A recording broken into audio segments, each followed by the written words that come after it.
इन दिनों एक नाम बहुत चर्चा में है। आप इसे मेडिकल का टर्म भी कह सकते हैं, जिसे कहते हैं म्यूकोरमाइकोसिस यानी ब्लैक फंगस।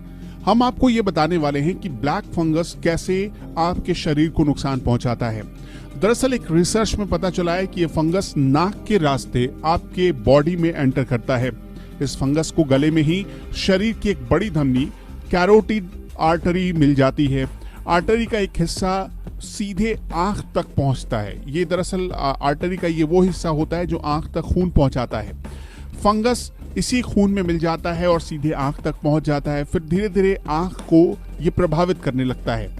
इसी वजह से ब्लैक फंगस या ब्लड फंगस से जो भी मरीज संक्रमित होते हैं उनकी आंख निकालनी पड़ती है, क्योंकि धीरे धीरे आंखों की रोशनी चली जाती है और उस जगह पर काले निशान पड़ने लगते हैं और आखिर यही उपाय बचता है कि आंखों को निकाल दिया जाए। इस तरह के मामले दिल्ली में या मुंबई में हर दिन बढ़ रहे हैं। बाद में ये मामला अगर गंभीर हो जाए तो सीधे आपके मस्तिष्क को भी प्रभावित कर सकता है। अब सबसे पहले कि आपकी आंखों में ऐसा कौन सा रिएक्शन हो या ब्लैक फंगस की निशानियां क्या है, ये आपको समझने की जरूरत है। ब्लैक फंगस की चपेट में जब आंख में लालपन के निशान आए या सूजन के निशान आए तो आप इसे बिल्कुल नजरअंदाज न करें।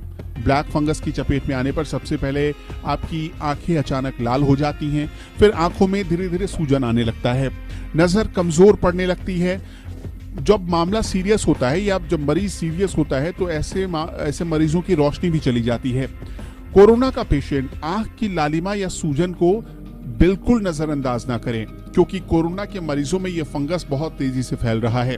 जब आपके दिमाग तक यानी मस्तिष्क तक जब ये फंगस पहुंच जाता है फिर क्या होता है? फंगस धमनियों के जरिए आपके दिमाग तक पहुंचता है और इसके बाद रोगी को अचानक लकवा मार जाता है या मिर्गी का दौरा पड़ने लगता है या आप चलते चलते बेहोश होने लगते हैं। सिर में ऐसा दर्द होता है जिसे आप बर्दाश्त तो नहीं कर सकते हैं। कई बार तो मरीज की मौत भी हो जाती है। दरअसल म्यूकोरमाइकोसिस एक अलग तरह का फंगस है जो कि जैसा हमने आपको पहले ही बताया कि खून के रास्ते आपकी आंखों तक पहुंचता है और फिर आंखों के रास्ते ये आपके दिमाग तक पहुंचता है।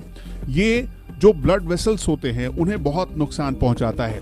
इस फंगस की वजह से ब्लड वेसल्स पूरी तरह सूख जाती हैं, जो गैंग्रीन की तरह दिखने लगती है। गैंग्रीन एक काले रंग का होता है, मतलब कि आपकी बॉडी पर जैसे ही ये फंगस फैलेगा वैसे काले रंग के धब्बे पड़ने लगते हैं। इसीलिए इसका नाम ब्लैक फंगस रखा गया है। जिस पेशेंट को यानी जिस मरीज को शुगर की बीमारी है उसे खास तौर पर सावधान रहने की जरूरत है। अगर आप स्टेरॉइड ज्यादा ले रहे हैं तो भी आपको सतर्क रहने की जरूरत है, और अगर आप कोरोना के पेशेंट हैं और किसी अस्पताल में भर्ती हैं और आप ऑक्सीजन सपोर्ट पर हैं तब भी आपको बहुत सावधान रहने की जरूरत है, क्योंकि ऑक्सीजन वाली पाइप के रास्ते ये फंगस आपके दिमाग तक पहुंच सकता है।